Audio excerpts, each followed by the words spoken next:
السلام علیکم ورحمۃ اللہ وبرکاتہ۔ ناظرین، آج ہم آپ کے سامنے بہت ہی بہترین خبر لے کے حاضر ہو چکے ہیں۔ آپ سب سے درخواست ہے کہ اس ویڈیو کو مکمل دیکھیں اور اس چینل کو بھی سبسکرائب ضرور کر لیجئے۔ آخر کچھ باتیں بہت ہی اہم ہیں، آپ سے درخواست ہے آخر تک ویڈیو کو ضرور دیکھیں کہ media, print media, social media اور میڈیا کے دیگر تمام پلیٹ فارموں پر اگر کوئی چہرہ مرکزی نگاہ ہے تو اقرا حسن کا ہے۔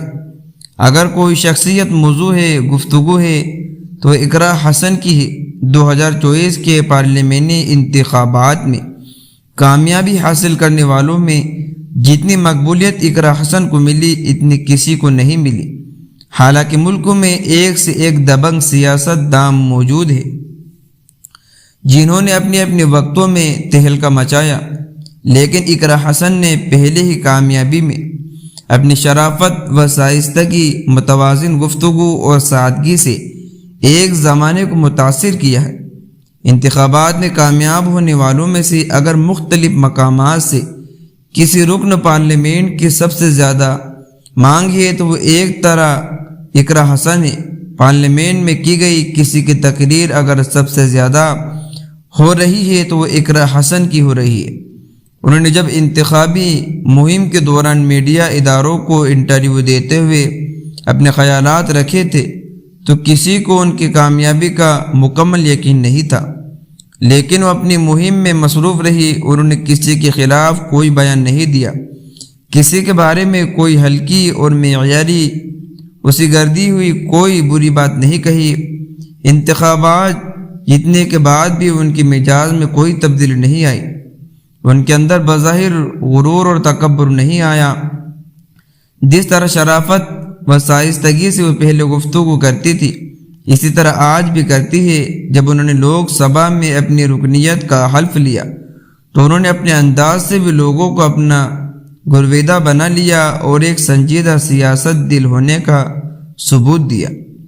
جب انہوں نے پارلیمنٹ اجلاس میں تقریر کی تو اس وقت بھی انہوں نے لوگوں کی توجہ اپنی جانب مبذول کی۔ انہوں نے اپنے خیالات سے یہ بتایا اور جتا دیا کہ کسی ایک مخصوص فرقے کی نمائندگی نہیں بلکہ اپنے حلقے کی تمام عوام کی آواز نمائندہ ہے اور ان تمام لوگوں کے مسائل کو اٹھانا ان کے اوپر فرض ہے۔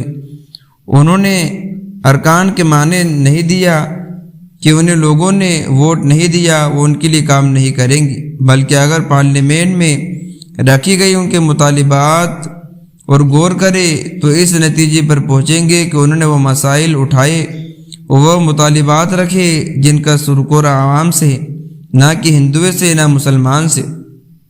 انہوں نے 26 جولائی کو لوک سبھا میں اپنی پہلی تقریر میں شامل پریاگ راج اور وشور دیواج کے درمیان پر زور دیا۔ انہوں نے کہا کہ کرانے میں وزارت، ریلوے سے متعلق مختلف مسائل، زیر تعلیم عوام الناس کی سہولت کے لیے ان کا مکمل ہونا بہت ضروری ہے۔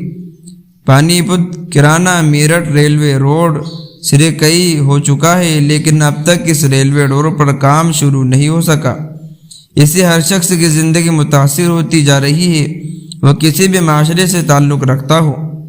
انہوں نے اپنی کرانہ میں تعلیمی اداروں کو کھولنے پر بھی زور دیا۔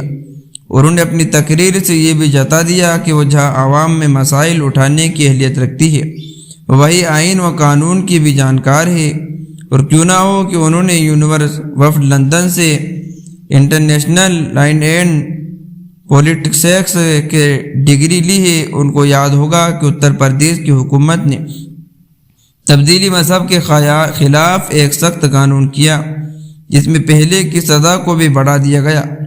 پہلے جبراً تبدیلی مذہب کی سزا 10 سال تھی، اب اسے 20 سال یا عمر قید میں تبدیل کر دیا گیا ہے۔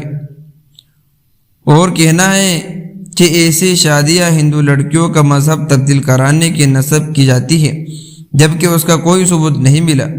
دوسری بات یہ ہے کہ ملک کا آئین کسی کو بھی تبدیلی مذہب کا اختیار دیتا ہے۔ اقرا حسن نے اس مسئلے پر بھی ایوان میں اپنی بات رکھی۔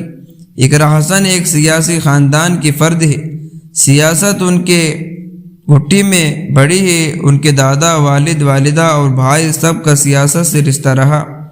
بھائی نائد حسن واب رکن ہے اور ان کے دادا اختر حسن، والد چودھری منور حسن صاحب اور والدہ تبسم حسن بھی رکن پارلیمنٹ رہ چکی ہے۔ وہ ایک اعلیٰ تعلیم یافتہ سیاست دار ہے۔ انہوں نے اپنی ابتدائی تعلیم میں حاصل کی ہنر اسکول دہلی، 12ویں پاس کیا لیڈی شرح جرم کالج دہلی سے، گریزتو دہلی یونیورسٹی سے۔ اللہ بھی کامیابی دے۔ اور دوستوں ملتے ہیں نیکسٹ ویڈیو۔